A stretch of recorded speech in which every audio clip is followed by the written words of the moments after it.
कथा का live telecast भी हो रहा है, समय भी कम है, तो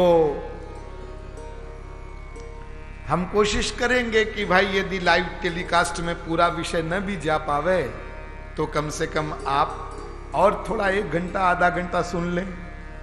यदि हमारा गला ठीक रहा तो ऐसा भी प्रयास किया जाएगा। रामाख्यमीश्वरम हरिम, जो राम कहलाते हैं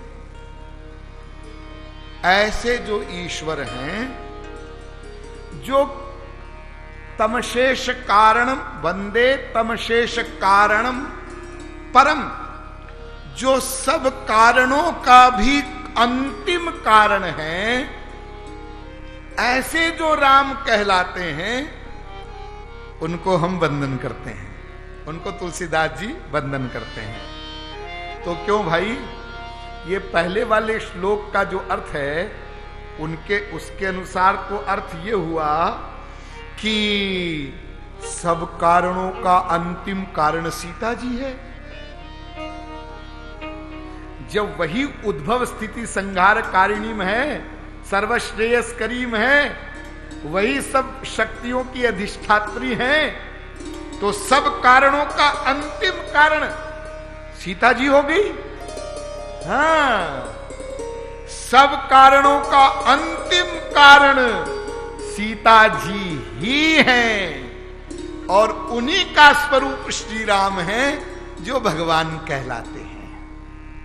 यानी इस श्लोक में भी ये कह दिया कि राम सीता जी का ही स्वरूप है और उन्हीं के सारे गुण उनमें विद्यमान हैं। और फिर बेचारे जो देवी देवता और दूसरे हैं, ब्रह्मादि देवासुरा, अरे उनके बारे में तो तुम सोचना मत कभी कि वो कोई भगवान है। ना ना ना, यन माया वशवरत विश्व अखिलम ब्रह्मादि देवासुरा, वो ब्रह्मा आदि जो हैं वो सब तो उनके अंडर में हैं, उनके अंश स्वरूप हैं। और ये जो संसार दिख रहा है इसका भी आधार वही है। और इस भवसागर से पार जाने के लिए एकमात्र नौका है क्या?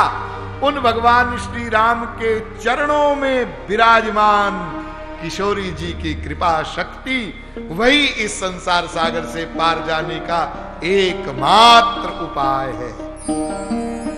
बड़े रहस्यात्मक ढंग से तुलसीदास जी ने ये वंदना की है और फिर कहा, ये जो कुछ मैं बता रहा हूं ये ऐसे नहीं कह रहा हूं, मैं जितना वर्णन करूंगा वो सब नाना पुराण निगमागम सम्मतम यत् रामायणे निगदितम क्वचिदन्यतोपि स्वांतः सुखाय तुलसी रघुनाथ गाथा भाषा निबंध मति मंजुल मातनोति। सारा वर्णन जो आगे मैं करूंगा वो सब वेदों शास्त्रों से, पुराणों से, आगम ग्रंथों से, निगम ग्रंथों से, सब ग्रंथों से के अनुसार मैं वर्णन करूंगा। और क्यों करूंगा? स्वांत सुखाय तुलसी रघुनाथ गाथा। बड़ा आनंद, अपने सुख के लिए मैं ये वर्णन करूंगा, दूसरों का उद्धार हो जाएगा ऐसा सोचकर नहीं, मेरा ही उद्धार हो जाए, मुझे सुख मिले, आनंद मिले, विश्राम मिले। इसलिए अंत में भी पायो परम विश्राम तुलसी, परम विश्राम को प्राप्त हो गए। तो यहां तक संस्कृत में मंगलाचरण किया।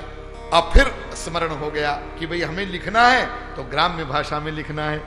तो जो सुमिरत सिद्धि होई गणनायक करि बरबदन करऊ अनुग्रह सोई बुद्धि राशि शुभ गुण सदन मूक होई बाचाल पंगु चढ़ई गिरि बर गहन जासु कृपा सु दयाल द्रव सकल कलिमल दहन लील सरोरुह श्याम तरुण अरुण बारिज नयन करौ सुमम उर्धाम सदा क्षीर सागर शयन कुंद इंदु समदेह उमा रमन करुणा अयन जाहि दीन पर नेह करौ कृपा मर्दन मयन। सबको पुनः उसी भाव से प्रणाम कर रहे हैं और फिर आया वास्तविक स्वरूप जो वर्णन आगे करेंगे तो वो उसके बिना वर्णन हो नहीं सकता है। इसलिए वंदे बोधमयम नित्यम बंदौ गुरुपद कंज कृपा सिंधु नर रूप हरि महामोहतम पुंज जासु बचन रवि कर निकर। मैं उन गुरुदेव के चरणों में प्रणाम करता हूं, बंदौ गुरुपद कंज कृपा सिंधु नर रूप हरि। जो कृपा सिंधु हैं और नर रूप में हरि है। यहां पर गुरु और भगवान इन दोनों में अभेद कहा है तुलसीदास जी ने। लेकिन कितना दुर्भाग्य है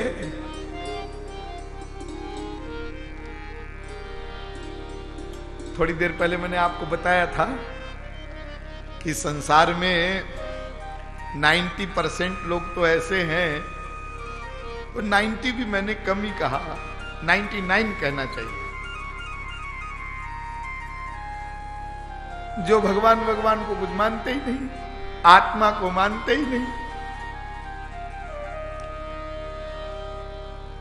तो वो तो बेचारे संसार के भोगों में विषयों में ही लिप्त रहते हैं, उनकी तो क्या कथा कहें कि बात तो छोड़ो। लेकिन 1% लोग जो बचे भी, जो कुछ चलते भी हैं भगवान की तरफ, तो उनमें भी कुछ लोग ऐसे होते हैं जो कहते हैं भाई गुरु की क्या आवश्यकता है।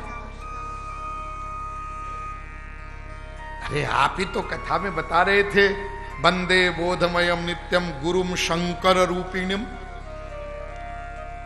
अरे भगवान को ही गुरु मान लो भाई, कृष्णम वंदे जगत गुरु, वही जगत गुरु है। तो भगवान को पाने के लिए या ईश्वरीय मार्ग में जाने के लिए ये गुरु हमारे ऊपर आप क्यों थोपते हैं। हम भगवान की तरफ नहीं चलेंगे ऐसा नहीं बोलते, बिल्कुल करेंगे, हम करेंगे, सब करेंगे। लेकिन ये गुरु की बात देखो, ये हमको नहीं जचती भाई। हमको तो ठीक है, भगवान को ही गुरु मानते हैं, हमको हनुमान जी को गुरु मान लेते हैं। चलो जय जय जय हनुमान गोसाई, कृपा करो गुरुदेव की नहीं। तो फिर गुरु तत्व बीच में कहां से आ गया, और क्या आवश्यकता है गुरु की, क्यों हम गुरु बनावें, क्यों गुरु शरणागति करें। ये शंका बहुत से लोगों के मस्तिष्क में रहती है। इसलिए तुलसीदास जी ने जब वंदना प्रकरण प्रारंभ किया है तब सबसे पहले गुरु की वंदना किया है, और यह स्पष्ट कर दिया कि देखो गुरु के बिना काम नहीं बनेगा। तत्वम गुरु समम नास्ति, वेदव्यास ने कहा है, नास्ति तत्वम गुरो परम, वेदव्यास ने कहा है। गुरु किसे बढ़कर के और कोई दूसरा तत्व नहीं होता है। अरे तुम बिना गुरु के परम कल्याण की बात सोचते हो, जरा सोचो। यदि किसी का मन संसार से विरक्त भी हो जाए, चलो हम मान लेते हैं किसी का मन संसार से विरक्त हो गया है? तो क्या हुआ, जिसको संसार से वैराग्य हो जाता है उसकी क्या स्थिति होती है बताऊं आपको? उसकी ये स्थिति होती है जैसे आपको जाना था जयपुर और आप जा रहे थे बीकानेर वाली रोड पर, उल्टा। तो हम सुख ढूंढ रहे हैं, आनंद चाहते हैं, हां, लेकिन माया में जा रहे हैं, उल्टी दिशा में। अब जब हमको ज्ञान हो गया, वैराग्य हो गया, भाई संसार से सुख नहीं मिलेगा, तो हम खड़े हो गए। यानी हम बीकानेर की तरफ भाग रहे थे, जाना है जयपुर। तो जब किसी ने बता दिया कि अरे इधर जयपुर नहीं है, तुम उल्टे जा रहे हो, तो हम खड़े हो गए। ऐसे ही हम प्रत्येक क्रिया से, प्रत्येक वस्तु से, व्यक्ति से सुख चाहते हैं, आनंद चाहते हैं, जी हां। लेकिन जब हमको यह समझ में आ गया किसी के बताने पर या स्वयं कि अरे संसार से तो सुख नहीं मिलेगा, चाहे समझ के हो जाए, चाहे कोई घटना के कारण हो जाए, बहुत बड़ा कोई व्यापार में नुकसान हो गया, नोटबंदी हो गई, या कोई मर गया, या परिवार के 2-4 लोग मर गए, कुछ ऐसा हो गया, वो वैराग्य हो गया। या किसी ने बहुत बड़ा धोखा दे दिया, बेटे ने, पत्नी ने, किसी ने, तो वैराग्य हो जाता है कभी कभी, वैराग्य हो गया। हाँ, आप संसार की तरफ नहीं जाना, तो क्या इससे बात बन जाएगी? इससे काम बन जाएगा? नहीं, केवल वैराग्य से काम नहीं चलेगा। तुम बीकानेर की तरफ भाग रहे थे, तुम्हें जयपुर जाना है, तुम खड़े हो गए, तो खड़े होने मात्र से जयपुर नहीं पहुंचोगे। तो जयपुर की तरफ कौन सी रोड जाती है यह पता करो। तुम गलत रोड पर हो तो जयपुर किस दिशा में है यह पता करो। हां, अच्छा, पता कर लिया ये रोड है, इधर जयपुर है, तो क्या केवल पता करने से पहुंच जाओगे? ना ना ना, केवल पता करने से भी नहीं पहुंचोगे। तो अब चलो, चले। अब बीच में कोई प्रॉब्लम आई तो उस प्रॉब्लम को भी दूर करो, और जब तक जयपुर नहीं पहुंच जाओ तब तक चलते जाओ, तब पहुंचोगे। इसी प्रकार से यदि हम संसार से विरक्त भी हो गए तो अब यह प्रश्न आएगा ना, भगवत प्राप्ति कैसे होगी? उसके मार्ग कौन से हैं? फिर मार्ग तो कई हो सकते हैं, हमारे लिए कौन सा मार्ग ठीक है? फिर जब हम उस मार्ग पर चलेंगे तो हमें क्या करना होगा? साधना कैसे करेंगे? अरे कलयुग के जीव तो ऐसे आलसी हैं और इतने लापरवाह हैं, ये अपने आप साधना में प्रवृत्त हो जाए, ये नहीं होगा। तो हम उस मार्ग पर चलेंगे कैसे? फिर उस मार्ग पर चलते समय जो कठिनाई आएगी वो कैसे दूर होगी? फिर भगवत प्राप्ति कैसे होगी? भगवान कैसे मिलेंगे? उनका प्रेम कैसे मिलेगा? ये इतने सारे प्रश्न हैं, और इन प्रश्नों के समाधान के लिए गुरु की आवश्यकता पड़ेगी।